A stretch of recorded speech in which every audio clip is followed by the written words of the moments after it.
This is a fascinating album because apart from being your first solo project, it's also part of a movie project as well. Yeah, I think that I need to overly emphasize to everyone that's listening that this isn't, in fact, a solo project.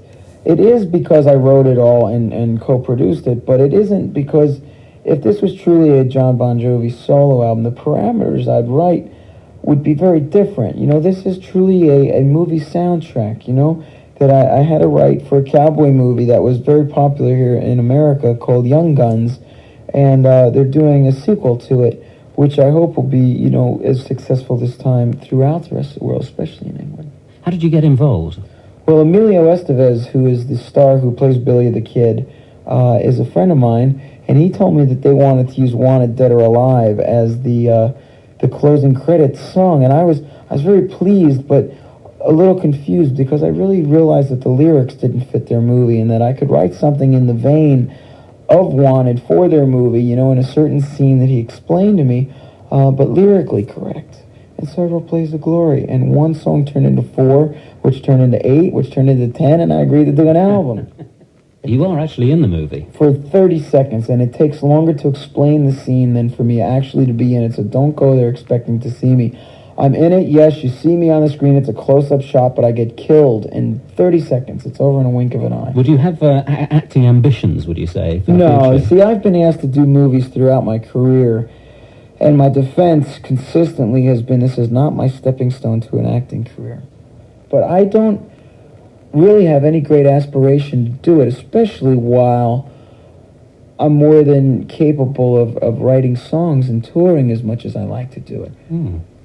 I just wonder, with this project, albeit not a solo project as such, did it strike you that it was a bit like the fun of starting out again when you got into it? There was a new found excitement. I mean, if I was to go in the studio just 2 months after the Bon Jovi tour had ended, and having done 237 shows for the last 7 years of touring, constantly doing 200 shows a year, I wouldn't have had this excitement. No, it would have been, I know that Richie can do this. I know that David can do this. I know Tico can play. I would have gone in, made the record, and gone out. To do this, with all new guys, and knowing that the band was still there, and knowing that, everything was still, at your fingertips, it lent itself to such a new energy and an excitement that I had 2 studios going 12 hours a day, and finished it under budget and under time. How long did it take? 7 weeks from start to finish to do 10 songs, mixed, mastered, sequenced, out the door, done. Now, you put some amazing people together for this project. If you look at the cast list on the album, I mean, do you want to run through some of the names? I mean, sure. How did you get them to join in? Go on. It was Jeff Beck plays lead guitar on 8 of the 10 tracks. Jeff agreed to do it so quickly that I thought that he had no intention of doing it, to tell you the truth. I called him in the midst of his European tour, and he said, I'd love to do it, this would be a great idea, okay, tell me when it is, all right, I got to go to a gig now, bye. And he said yes so quickly that I thought he was going to tell his manager, who would tell my manager, who would tell me, no way. And he showed up in the studio before I did. He was the consummate professional, workaholic, great guy.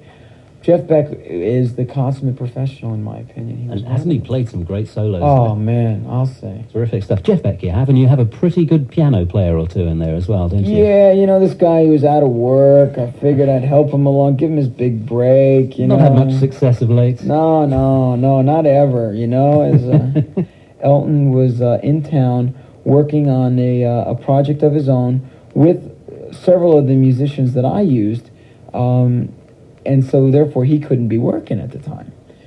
So he had to wait till we were done. I said, well, Elton, while you're sitting around, any desire to come and play? And he said, sure. He came in and played on 2 of the tracks, and he sang on 1. And you have another man who hammers the piano a little here. Yeah, Little Richard. A legend's legend. Did you enjoy, John, writing the music with the movie so much in mind? Yeah, it really...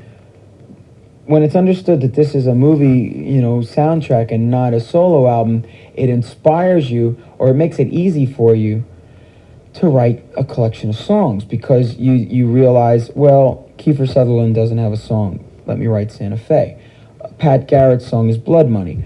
Billy's got a few of the songs because 50% of this movie is about Billy the Kid. We also say it is Young Guns too. And it's Young Guns too. Right. So you have your parameters set for you. So it was easy in that way, and it was exciting. What is the next project for Jon Bon Jovi? To complete the Aldo Nova record, we've written 15 songs together for his forthcoming album, and we will co-produce the album for my label, The Underground, which will be out next year. All right. And you do enjoy nurturing talent, don't you? It's fun. Yeah. Yeah, I've always had a feeling of camaraderie and to be in a position where you could help an unsigned band in a business that's run by guys that are afraid to sign a band because they're afraid of getting fired. I can't get fired from my own label, you know. So it's so easy to go into a bar, and if you like something, give the guy a break. Hey, listen to this guy, and then maybe they'll listen. And I'm not saying it works every time, but it worked well for, you know, a few bands that I've been.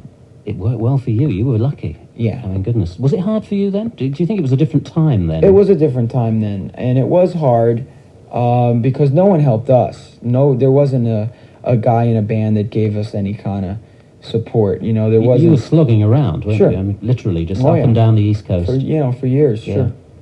What made the big break? A song called Runaway in 1982 I wrote that a New York radio station started playing in 1983. Just a year later. Yeah. Yeah. You know, and really started playing it to the point where 10 or 12 major cities across America were playing an unsigned band, which, you know, was just unheard of, because here in America, where they have several radio stations in every city nationwide, to get that time on those stations is difficult. And, you know, without a record company behind it or anything, it was virtually unheard of. I was fortunate in that the same song that I'd been on record companies' desks for 6 and 8 months now had a story behind it. And so the record companies finally came to us. You're absolutely right. It doesn't happen, does it? It No, doesn't happen no, anymore. we were in the right place, right time. Come back to England soon, won't you? I hope to the so. United Kingdom, I should say, Oh, I including shall. the rest of the country Absolutely as well. shall. And hope to see some recordings with Bon Jovi, the band, as well. Yeah, I hope not in the too distant future. Okay. Thanks for talking to us today.